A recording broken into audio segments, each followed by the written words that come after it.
Dr Jay Whitehead is Kati Mamoe Kaitahu. He's an economist specialising in social cost-benefit analysis, decision science and impact management.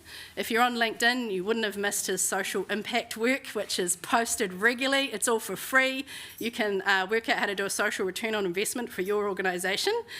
And his work really focuses on revealing the hidden value of people, communities, and the environment. And he helps people translate these benefits into the language of decision makers, helps organisations attract investment, secure funding, and build strong cases for environmental and social initiatives. He's worked across government, the private sector, and universities, and now leads Matatihi, an economic research company dedicated to intergenerational wellbeing. So Jay, I'd like to invite you up. Let's give him a round of applause. Use this if you want to walk around with the change. But thanks for that. There's some notes just to start.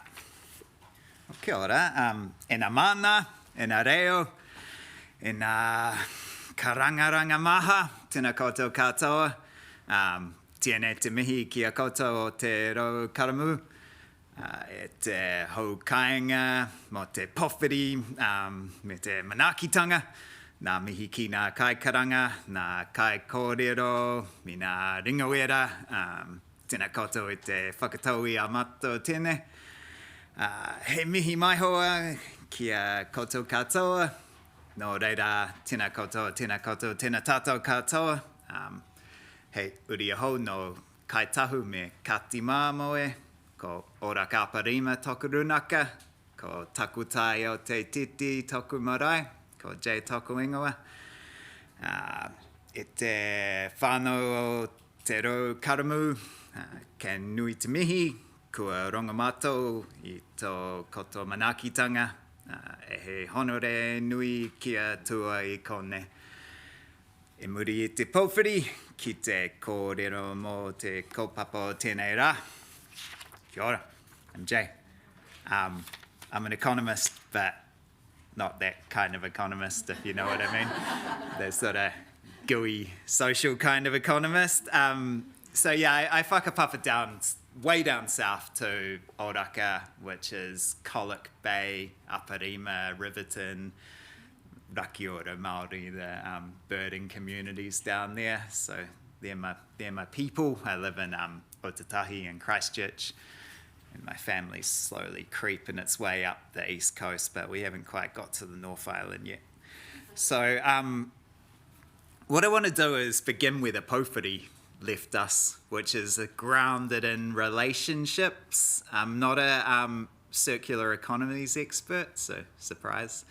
But I am focused on economies. I believe that economies at their best are not just systems of exchange, but systems of reciprocity, where trust and contributions like build on top of each other, and value doesn't just return, but it escalates over time.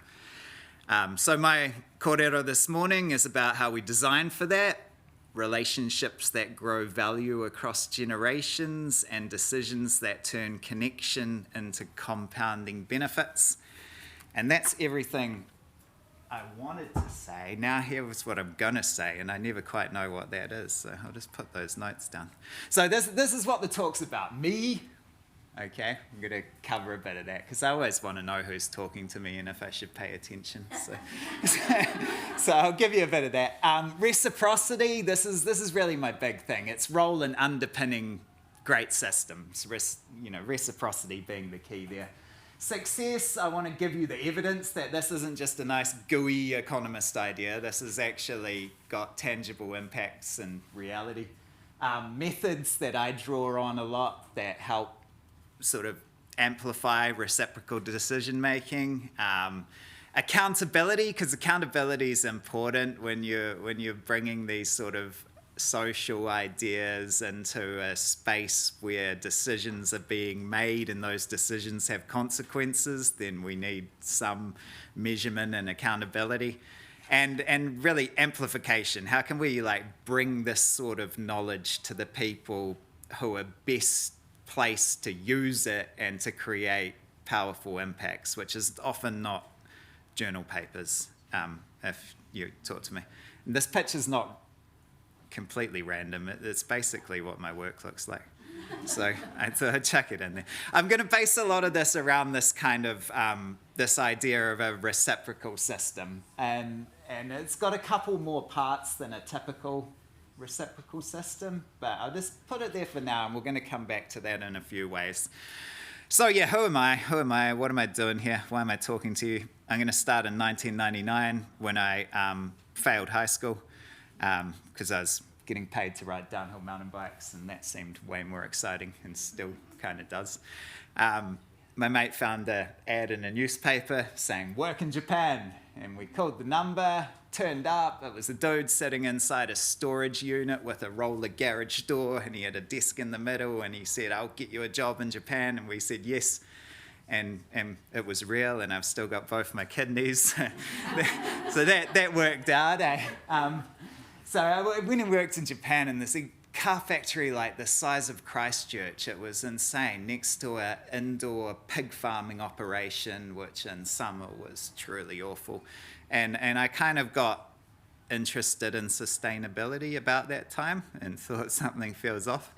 And I came up with this fantastic idea. I learned about the Global Reporting Initiative, which had only been out a few years by then. And I thought, you know what, I'm going to do something better. I'm going to make a computer program version of the Global Reporting Initiative when I was like 19. So I came back to New Zealand, did computer programming, studied that, found out that you can't launch a global initiative at 20 with no experience. So switched to electrical engineering, 2 years in, colorblind, really bad trait for an electrical engineer, quit that. Went to Lincoln University, thought, all right, I'll try this properly, did a Bachelor of Resource Studies, like environmental science. That actually worked. Passed that. Went and taught English in Japan because I was out of money, and that's a good way to get money. Came back, Masters of Environmental Policy, got a job at the Christchurch City Council, lasted about a year. I think what put me over the edge was a phone call saying, can you help my neighbours feeding seagulls and they keep pooping on my lawn as they cross? And I thought, I've studied 5 years for this. So I left that, went to Lincoln University, joined the Agribusiness and Economics Research Unit there, and worked on this big program called the New Zealand Sustainability Dashboard, which went for about 6 years, and I was real into sustainability. This project kind of put me off sustainability because I wanted it to be more than it was, and it was all meeting minimum standards. And once again, even with millions of dollars and professors and everything, I still couldn't do what I wanted to do in about the year 2000 at the top, which was create a system that was aspirational, that actually drove improvements and meant something. And yeah, the millions of dollars still couldn't achieve that. So I thought, we'll just go switch. I'm going social. So I went into the social side, did a PhD in economics. I'd done economics all the way through, became a consultant, learnt those skills, started Mātātihi. Here I am. That's me. So this is what Mātātihi does. It does economic research, like a lot of government-funded public research projects. And we do a lot of consulting on social impact assessment, social return on investment, social cost-benefit analysis, basically non-market valuation. How do we put a dollar value on things that don't have a market price so that we can communicate to people whose brains only work in dollars? And that's quite a lot of people. So it's really, I think of myself as a communicator more than a scientist these days. I'm taking the knowledge from one realm, converting it into a language that other people understand and giving it to them. And then I have another company called MindState, which builds software for decision-making within iwi organizations and stuff. Just a little glimpse of who we work with, so you can see how chaotic my life is. It goes from the New Zealand Stock Exchange to medical cannabis to universities. It's all over the place. So the key theme is the method, not the sector or the industry. Yeah. Right, that's enough about me. We'll get into the actual good stuff now. So basically all my work is within the realm of the Māori economy these days. It's all informed by Te Ao Māori principles. This is one of my favorite ethics that underpins so much. I mean, this is what's underpinning the pōwhiri today, the idea of the reciprocity of the speaking. You find it in so many areas. And, if you think about reciprocity as a circle, taututu is not really like that. It's a system of reciprocity that escalates over time as one gift to another party is reciprocated at a higher scale, and it escalates and it escalates and it achieves balance as it goes, but that balance is constantly growing over time. Being an economist, you can think of taututu as having almost two currencies, one being the currency of mana, one being the currency of mauri. The social currency being mana. When the exchanges between people, it's mana that's being exchanged and uplifted. When you're looking at the relationship between people and the environment, the currency being mauri, that's what is attempted to be uplifted over time. And one of my favorite examples of this playing out historically, hakari, sort of like a ritual feast. So the chief would host a feast, invite the manuhiri, the hapu from surrounding areas to come to the feast. It was a chance to, to manaki to them, to provide hospitality, to demonstrate wealth and power. But what happens is that the guests at this feast then are expected to reciprocate in the future at a different time. And what ends up happening is something like this. This is a tower to display the food, yeah? So, you get these enormous structures like growing and growing to just provide more and more hospitality, to, give back in a way that's escalating over time. And I think it's just a fantastic example of how, the idea of escalating reciprocity informed by this taututu ethic can create these incredibly strong bonds between people and underpin those systems.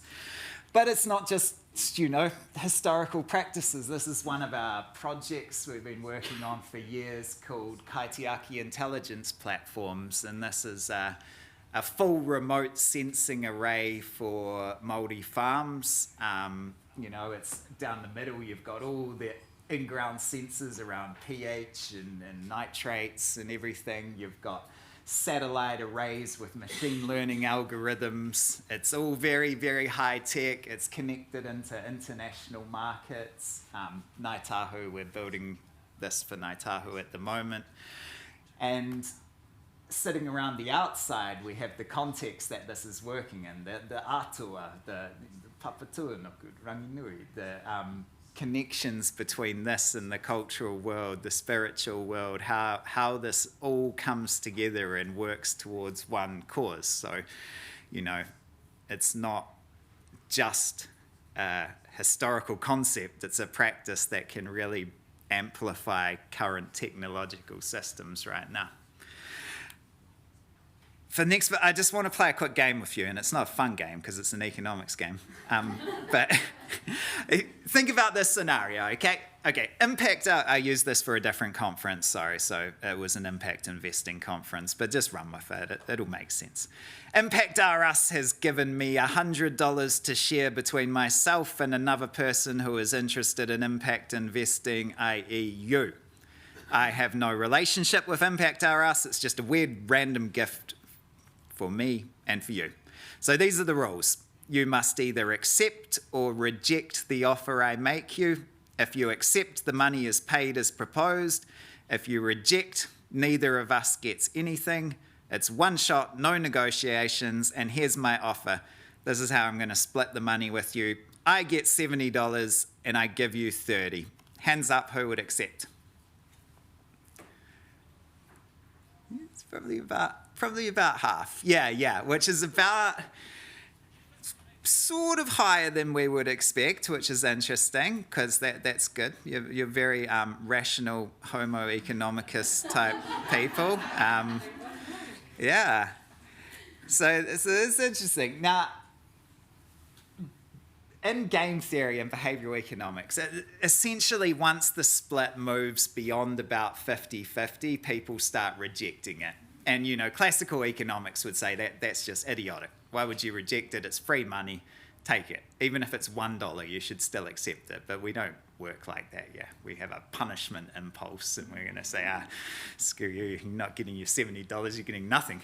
I played this as a experiment with about 14 leaders of really high-performing Māori farms. So that, think the Meduck is the best of the best in terms of profitability, really leading the agricultural industries in New Zealand.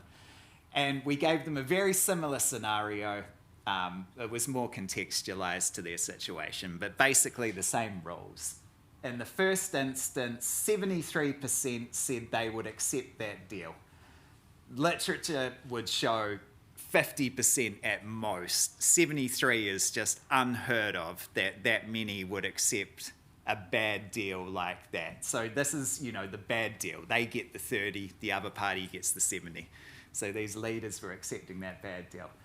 The reason they were giving for why they would accept such a terrible deal was relationships. They said, look, this is our doorway in. We might be able to establish a connection. We can build a relationship.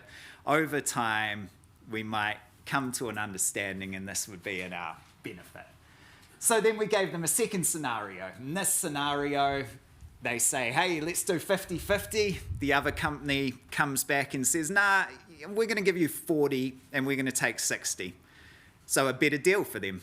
For the Māori executives, this is a better deal, lower acceptance rate than the first one, because that initial gift was not reciprocated in any way. So it's still, it's about what we'd expect an answer to be, but it just shows that it's not the number that matters. It was the intention and the relationship that went behind the number. So that sort of sits on our give side of the spectrum, that if you're initiating a relationship to build a functional system and a partnership, then that initial gift has to be acceptable in order to be reciprocated. I want to just talk about the Māori economy a bit, because this is where I think it's real interesting. It doesn't, and anyone who's seen my work on LinkedIn probably knows what's coming, because I'm a bit of a, I'm real into what Māori are doing in the economy. I think there's a lot to celebrate that's not getting attention. I think it shows how these business models that have been developed within the Māori economy in the last couple of decades are really escalating now, and the value is growing very fast. I also want to dispel a few myths in this about what the Māori economy is based on. I still think it's commonly understood to be a land and ocean and agricultural primary industries based economy, and it's just really not. The biggest contribution from the Māori economy to GDP is in professional, scientific and technical services. It's a knowledge-based economy. Agriculture is quite far down, and this is the growth rates of those economies. You can see agriculture is growing nowhere near as fast as these other knowledge-based sectors. So the professional service sector grew 323% in not a very long amount of time, which is pretty impressive. It's far outstripping national averages, by the way. If you want to compare like to like, it's still impressive. If you compare Māori working in these sectors, you can see that the primary industries down the bottom pretty much flat, whereas the high value service and manufacturing sectors are really taking off. If you look at the Māori population versus the asset base in a 10-year period, that grew 13%, the population, the asset base grew 83%. Yeah. Looking at self-employed and self-employed income, you can see the thick yellow line down the bottom being Māori self-employed income, actually higher now than European and increasing pretty steeply. Yeah, so there's this real push into entrepreneurship, ownership, self-determination. The chart on the right's a bit squashed for some reason, sorry. But self-employed people increasing, Māori-owned businesses increasing. And I just did this survey a couple of weeks ago with Amutai, a social procurement system run out of Auckland Council. I don't know if it's still in the council or not, but up that way. And what we were asking is, all these business owners, I ran this little experiment within the survey to say, what would it take in terms of money to get you to give up running a business and just get a job? How much do I have to pay you to convince you to stop running a business and get a job? And, on the salary scale, I think it topped out at about four times what they currently earn. Say 4 times what you currently earn, would you accept that to get a job? Basically, no one would. And we couldn't, our scale wasn't big enough, essentially. But then we got quotes like this saying, look, no reasonable figure would get me to give up my business. Like, mana motuhake, the self-determination, that autonomy is so important. Rush through a couple more. Export gains increasing quicker than the whole economy. Wahine Māori, this is from an old survey, but I think it's just so cool that top 3% entrepreneurial populations, not all good. I mean, could be good depending on how you read this, but, the value of wahine Māori to the economy, 6 billion paid, 6 billion unpaid. I say not good and good because good, what an incredible amount of work that's been done. Not good, it's not being recognised. Māori PhD candidates, doubled, pretty cool. That's pretty cool. Thing to keep in mind, 2043, 1 in 3 tamariki will be Māori. This is a young and growing population, so, we should be planning these systems now to account for what's coming in the future because it's going to be a pretty significant block. Just one more point on this. My favourite thing of working in the Māori economy is the time frames, working with Whānau, where we're doing a 200-year plan. To be able to sit down and plan for 200 years around what's going to happen, what we need to think about over that time period. How do you design a system that lasts 200 years? It takes some incredible forethought and back thought too, to say what was there before and what do we want to come. The other big part of my work is capturing many voices and many values in the decision-making process. And this comes in, I say, as balance. It's about balancing a portfolio of interests, balancing a portfolio of opportunities. I put this quote up because I remember dealing with the CEO of a large organization, and we had been brought in to help them with some strategic allocation of resources or some corporate wonky sounding thing like that. But it wasn't a Māori organisation, and he wasn't the one who brought us in. It was a he. It was a he. Sorry. He was, just sitting there saying, look, this whole thing's stupid. We don't need a process. We don't need a system. I already know what we should do. What's the point of all this? And what's the point of you?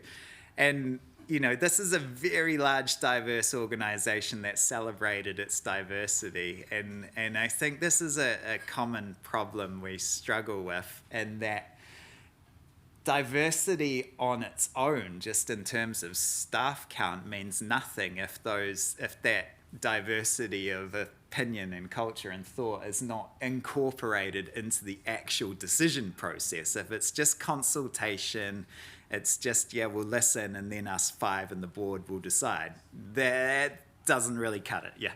So we spend a lot of time, and Mindstake is built around this, of how do we actually capture diverse voices in a way that can inform decision-making directly and not just be consultation. I'll skip that one, actually. So, you know, I work in the area of MCDA, or multi-criteria decision analysis. There's lots of ways to do this, and, you know, choice modeling and best-worst methods and other things in my realm, but you don't need MCDA to do this. Rather than looking at the method, we'll look at an example because it's more fun. So this is Whānau farms, who are up in the East Coast, Gisborne area. 3 big land blocks, quite a traditional farm in a way, you know, sheep and beef, little bit of native bush, some degraded wetlands, not a whole lot apart from commercial farming. So it's a private farm. It's not a Māori trust or anything, but it's all Māori owned. And they wanted to develop a 100-year plan, and not quite as ambitious as Onuku, only 100 years. And they wanted to know what to do with their land in the next 100 years. So they've got all this land, and they're thinking, what should we do with it? And what they wanted was to capture the preferences of the whole Whānau Farms community. So this involved executive leadership teams, this involved farm managers, farm workers, marae communities, you know, whānau of marae communities, the shareholders, there was 2,000 odd of them. And so we ran this choice model with them, saying, look, given this opportunity to create a land use plan over the next 100 years, what do you want to promote? What's your preferences for what you want to promote on this land over that time? And this has been all aggregated up, but you can see that if we look at it in terms of manaakitanga, you know, initiatives that support the community, maybe it's bringing in rangatahi, bringing in young people to work on the farm, mentorship programs, things like that. Kaitiakitanga, so, you know, let's restore the wetlands, replace some biodiversity, do pest control. Rangatiratanga, you know, how do we, like, exert leadership and governance over our area? How do we, you know, get into having more of a say?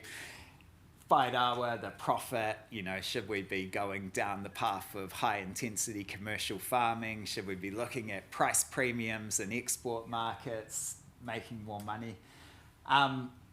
What's fascinating about this is just some of the responses, but you can see they're very diverse. Each square is someone's preference against that criteria, and they range the whole way across, up and down.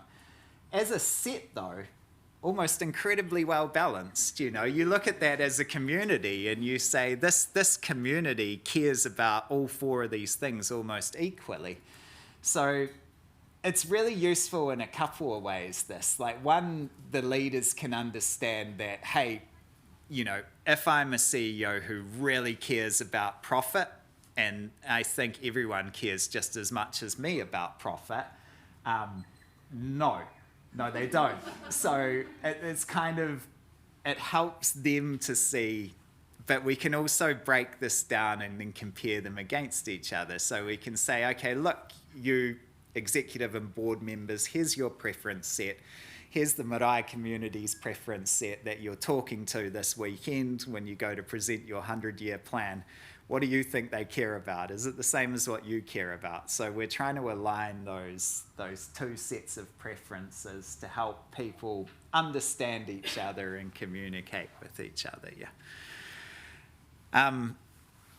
This is a bit out of context, but I like to put this up because I quite often get asked by researchers to say, how do we work with Māori? And I find that there's this lack of understanding around the value of knowledge, and that value doesn't need to come with a title or a piece of paper with a qualification to show it has value. And I think I first saw this as sort of the locksmith dilemma. You know, a locksmith comes to your car and pops it open in 5 seconds and charges you $300, and you think, what? No way, man. And this is, you know, that. It's you might work with Māori and get the tikanga shared with you over a 1 hour period, and you think that's great. But what went into that? Could you get that any other way? No, pay for it. That's my message, pay for it. The other thing we really need to do, though, is stay accountable in the social space, because it is gooey, and the environmental space has been quite far ahead in terms of accounting for impacts, accounting for climate and biodiversity. It is much more measurable in some sense. And if we want to understand, you know, what giving into these sectors actually returns to us, then, you know, it is a useful path to go down. There's been a big shift in New Zealand since the last national government. I mean, originally Bill English tried to move the country in this direction towards quantifying social impacts. Sort of dropped off for a while, and then the last national government's really pushed it hard. You know, the social wellbeing agencies, now the social investment agency, all the mental health, community funding and stuff. You have to provide social return on investment reports. There's a real feeling in the NGO and trust sectors where I spend most of my time that if you can't monetize your achievements, then no one's going to pay attention. You're not going to get funding. I mean, there's some upsides. That's, you know, if the policy intent is to steer money towards the best impacts, then hey, it can work as long as that impact assessment's good.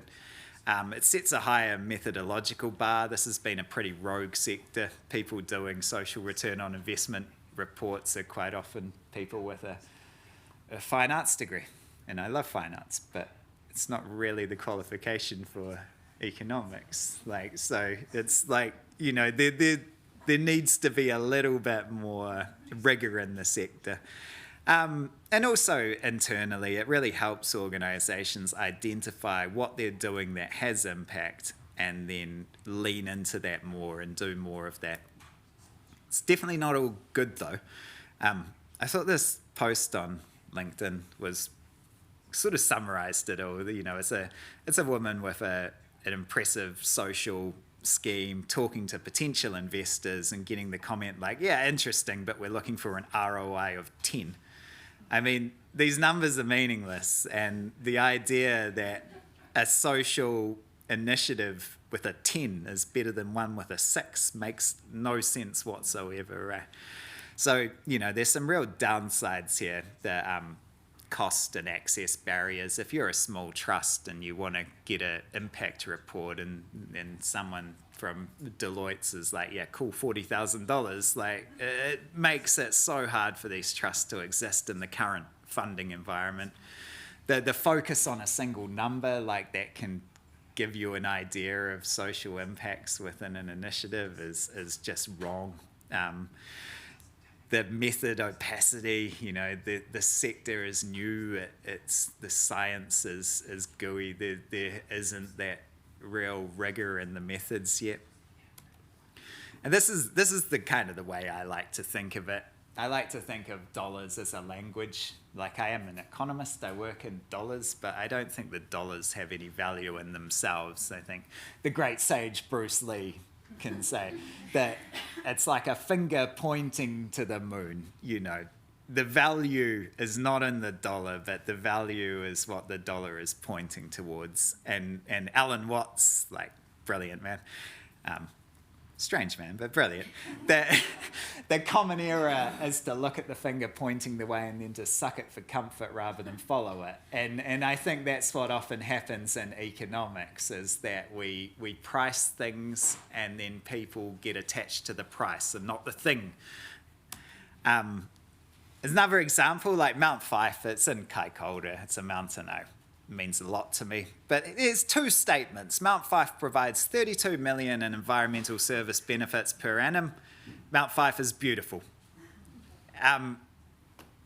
Nobody has any problem with the second one.